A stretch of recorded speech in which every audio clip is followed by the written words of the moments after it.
মহাসত্যের ভিত্তিতে ঐক্য গঠনের লক্ষ্যে ইসলামী সমাজের মানববন্ধন।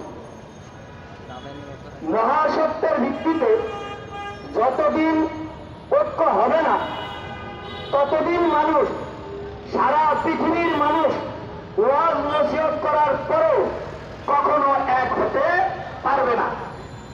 কারণ মহাসত্যের বিপরীত কি? মহামিথ্যা। মহাসত্যের বিপরীত মহামিথ্যা কি?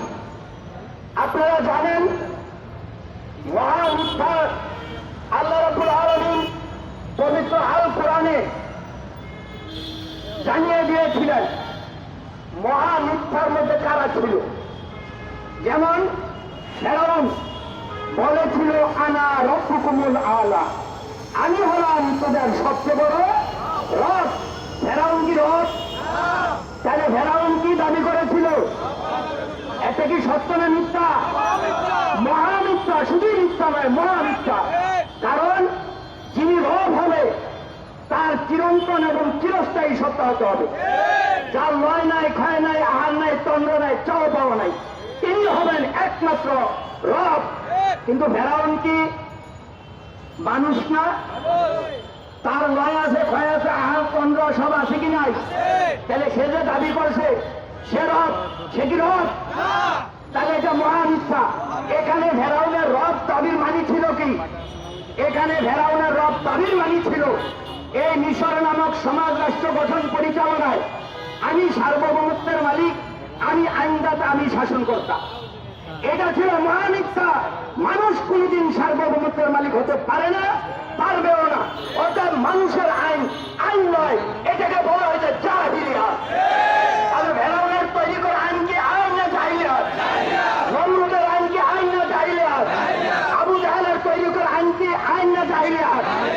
তাহলে এটা ছিল মহামিথ্যা।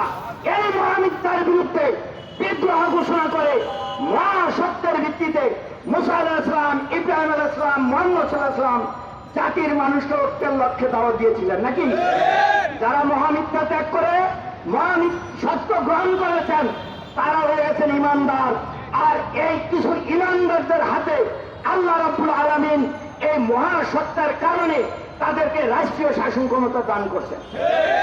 আজকে যদি আমরা বাংলাদেশের দিকে তাকাই, সৌদি আরবের দিকে তাকাই, পৃথিবীর প্রতিটা রাষ্ট্রের দিকে তাকাই, তাহলে মুসলিম হওয়ার পরও এই দেশে ফেরাউন, নমরুদ, আবু জাহেল মার্কা সংবিধান প্রতিষ্ঠিত।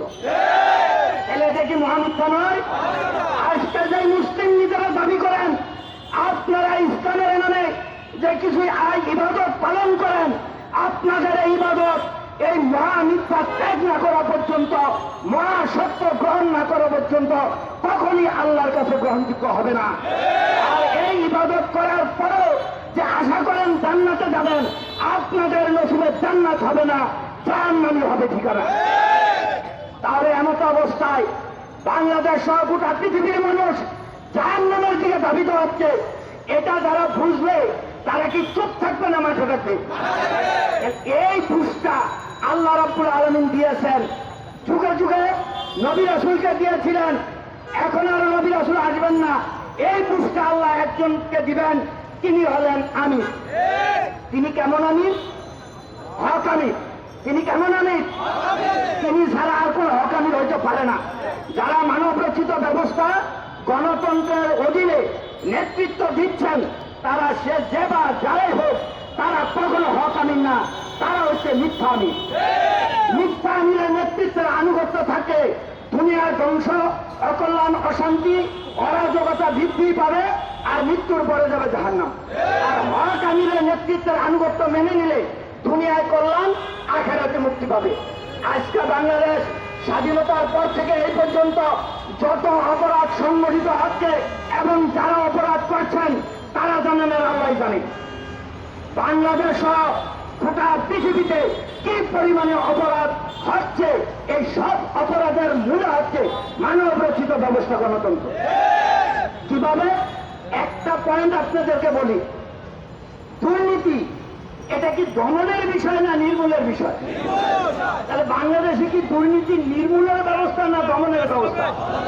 এর মানে হলো আপনারা এই দেশে লুটপাট করবেন যারা রাষ্ট্রীয় ক্ষমতায় আছেন, আর আমি যে সরকারি থাকবে তারা বছরের শেষে একটা ঘোষণা দিবে কালো টাকাকে ছাঁটাই করা, অর্থাৎ দুর্নীতিবাজদেরকে দুর্নীতি করার সুযোগ করে দিয়েছে। এটা কি ইসলামে না গণতন্ত্রে? যারা মুসলিম পরিচয় দেন তারা নিজেরাও জানেন নারী হন আর পুরুষ হন, সুদ মদ জেনা জুয়া ব্যভিচার এগুলিকে হারাম না? এগুলির লাইসেন্স কি ইসলামে দিচ্ছে না গণতন্ত্রে? তাহলে এই অপরাধ অর্থাৎ ইসলামের বিপরীত প্রতিটা কার্যক্রম বাংলাদেশে সংগঠিত হচ্ছে, শুধু বাংলাদেশ না সারা পৃথিবীতে হচ্ছে। এমত অবস্থায় জাতির মানুষকে মানুষের নয় সার্বভৌমত্ব আইন বিধান ও নিরঙ্কুশ শাসন কর্তৃক একমাত্র আল্লাহর এর ভিত্তিতে গ্রহণ করে এর ভিত্তিতে ঐক্যবদ্ধ হতে হবে। তাহলে এই নেতা তো লাগবে। তাহলে এই নেতাকে তিনি হচ্ছেন বাংলাদেশে গোটা পৃথিবীর মধ্যে বর্তমানে ইসলামী সমাজের আমির হযরত সৈয়দ হুমায়ুন কবির। আমি সরকারকে বলবো আপনার সৌভাগ্য, বিরোধী দলের নেতা নেত্রীকে সকলকে বলবো, দেশবাসী প্রশাসনদেরকেও বলবো আপনাদের সৌভাগ্য। ইসলামী সমাজের আমির তিনি হলেন হক আমির, তিনি আপনাদের সামনে এসে এই হকের দাওয়াত দিয়ে যাচ্ছেন। এখন যদি আপনারা তার নেতৃত্ব না মেনে নেন তাহলে জেনে রাখুন সামনে একটি ভয়াবহ আপদ বিপদ গজবে এই দেশে আসতেছে। ওই গজবে পরে তছনছ হয়ে যাবেন, কেউই রক্ষা করতে পারবে না। অতএব যদি বাঁচতে চান আমি প্রশাসনের ভাইদেরকে বলবো, বিরোধী দলের ভাইদেরকে বলবো, সরকারি দলের লোকদের সকলকে বলবো আপনারা এখনো যদি প্রকাশ্যে না পারেন তাহলে চুপে চুপে হলেও ইসলামী সমাজের আমির হযরত সৈয়দ হুমায়ুন কবিরের নেতৃত্বের আনুগত্য মেনে নিন। তাহলে দুনিয়ায় কল্যাণ হবে, আখিরাতে মুক্তি হবে। এই ধারা আগাইতে থাকলে ক্ষমা ধৈর্য দুর্নীতি অবলম্বন করে নিজের সময় অর্থ ব্যয় করে সন্ত্রাসী বোমাবাদী মানুষ হত্যা এসব কাজ ইসলামে নাই। অতএব এগুলি করা যাবে না। কি করতে হবে? নির্বাচনে অংশগ্রহণ করাও যাবে না। তাহলে ক্ষমা ধৈর্য দুর্নীতি অবলম্বন করে যে আমির নেতৃত্ব দিবেন তিনিই তো হক আমির, তার নেতৃত্বের আনুগত্য করলেই দুনিয়ার কল্যাণ হবে, আখিরাতে মুক্তি হবে। এভাবেই ইসলামী সমাজের আমির হযরত সৈয়দ হুমায়ুন কবির সাহেব মাঝে নেমেছেন এই জাতির মানুষকে ঐক্য করার লক্ষ্যে।